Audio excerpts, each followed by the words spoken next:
Riots in Los Angeles. What is Gavin Newsom, the Democratic governor of California that Donald Trump hates?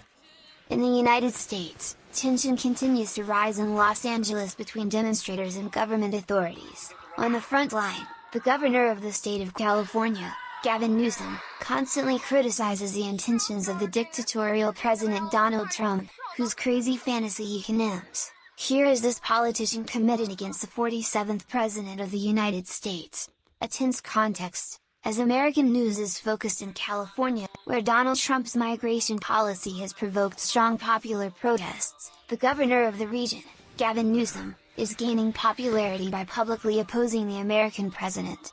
The media releases of the San Francisco native do not go unnoticed in the United States. His latest criticism, on June 10, saw him declare that the deployment of National Guard troops was a way of having something to talk about during his parade this weekend, and above all an obvious abuse of power.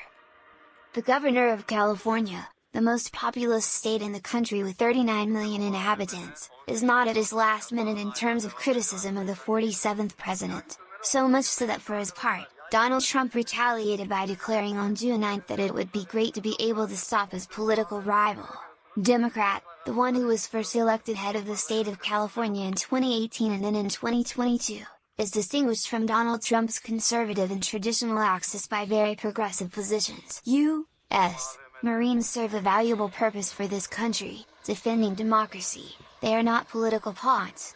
The Secretary of Defense is illegally deploying them onto American streets so Trump can have a talking point at his parade this weekend. It's blatant abuse of power. We will sue to stop this. The courts and Congress must act. Checks and balances are crumbling. This is a red line, and they're crossing it. Wake up! Of the striking liberal-less decades.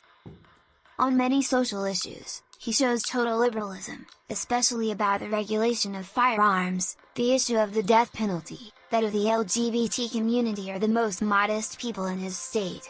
Thus, he is distinguished by some remarkable decisions. In 2024, he ordered the dismantling of homeless camps. Then in September 2020, he signed a law allowing California transgender inmates to be placed in a prison corresponding to their gender identity. Finally, in 2019, he made headlines by announcing that no death penalty would be applied in his state as long as he is its governor. On the issue of immigration, which is the one that burns lips at the moment, he has already shown his firm opposition to Donald Trump's policy by using his local power. With regard to immigrants with criminal records, he managed to pardon 7 detainees about to be deported in May 2019, including 2 Cambodians threatened with imminent return to their country of origin.